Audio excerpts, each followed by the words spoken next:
கடவுளே உண்ட புண்ணியத்துல 2 கிழமைக்குரிய அன்னதான சாப்பாடு எடுத்துட்டேன்.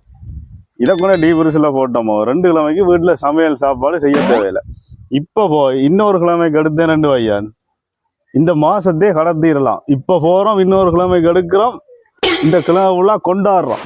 இடையில யாரும் மாட்டினா ஒரு 10-20 கொடுத்தியோ அதையும் வச்சு சாராய செலவையும் ஓட்டிடுவேன். தம்பி இங்க வாடா என்னண்ணே வாடா இங்க. இப்போ இதுக்குள்ள என்ன வச்சு நீ? அது கொஞ்சம் அதே உனக்கு இல்ல நான் இந்த கோயில் நிர்வாகத்துல இருக்கிறேன். சரி, நான் உன்னை கனகாலமா கவனிச்சோடு தான் வாரேன். இந்த இங்க கோயில வந்து சாப்பாடு கொடுக்குறது இங்க வாராக்களுக்கு. நீங்க வாங்கோ, சாப்பிடுங்க, சந்தோஷமா சாப்பிடுங்க. அதுக்கு தான் வாராக்கள் பூசி எல்லாம் முடிஞ்சு கும்பிட்டு சாப்பிட்டு போகணும்னு தான் சாப்பாடு போறோம்.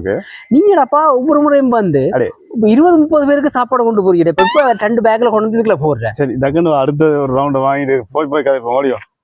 இங்க வா, நான் உனக்கு என்ன காய்ச்சி ஒண்ணு சாப்பாடு முடிய போதே ஏற்கனவே இங்க 20 பேருக்கு எடுத்துட்டேன்.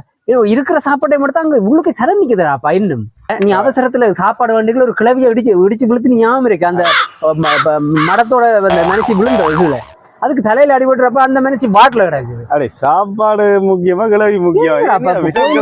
சந்தோஷமா கும்பிட்டு சாப்பிட்டு போங்கடாப்பா. அதுக்கு சாப்பாடு போடுறோம் நாங்கள். அதை விடு, என்ன வீட்டு நிறைய வயசான ஆக்கள் அவையில் வரையில கோயிலுக்கு அதான் நான் எடுத்துக்கொண்டு போறது. சரிதானே? நீ விசாரத்தனமா காய்ச்சிட்டு இருக்காத. உண்மையா சொல்றேன். நான் என்ன வயசான ஆக்கலையா? வயசான ஆக்கெல்லாம் நான் தான் நீங்க பராமரிக்கிறது. இந்த வயசு நாட்களை பாக்குறேன்னு சொல்றப்ப நான் தெரியாம ஒண்ணு பேசி விட்டேன். சோரியா சரி, என்ன அப்படி வேணுமெண்டா அப்படின்னு நான் உனக்கு என்ன கொஞ்சம் சாப்பாடு எடுத்தாருப்பா. அது இப்ப எடுத்துட்டா அது பிறகு நான் மாற நீ ஒவ்வொரு வாரம் எடுத்து வை. ஊர்ல உள்ள ஆக்களை எதுவும் செய்யணும். அது காசு கீச தந்தியோ நான் அங்க அனுப்பி விடுவேன். ஊர்ல என்ன உதவி செய்யறேன் நீங்கள்? இப்படி சாப்பாடு தான். நான் என்னடா இப்ப விவசாயம் விட்டுட்டு வந்துடுறேன். நீ இப்ப சாப்பாடு எடுத்துட்டு வா. இந்த மனசிட்டு எனக்கு பேசுறேன், காசு எடுத்தாரு. சரி சரி, ஒரு 50 யூரோ சாரம் எடுத்து போட்டு விடு. அது தேவையில்ல. இதை போடு, போன் எடுத்துற பேங்க்ல இருந்து போட்டு விடு. இதெல்லாம் பிரச்சனை இல்ல. அவள் அங்க உள்ளுக அவசரப்படாதே. சாப்பாடு முடியும்.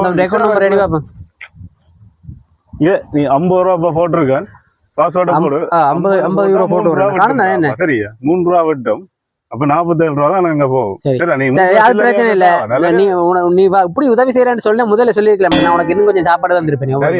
ஒவ்வொரு முறையும் வந்து சாப்பாடு நீ எடுத்து நீ வந்து அடிக்க சாப்பாடு கூட சாப்பாடு வந்து நான் உனக்கு அடிக்கிறேன். நம்பர் இப்ப நான் பேசுனது மனசுல வச்சு சாப்பாடு கடவுளை கும்பிடு போறேன்.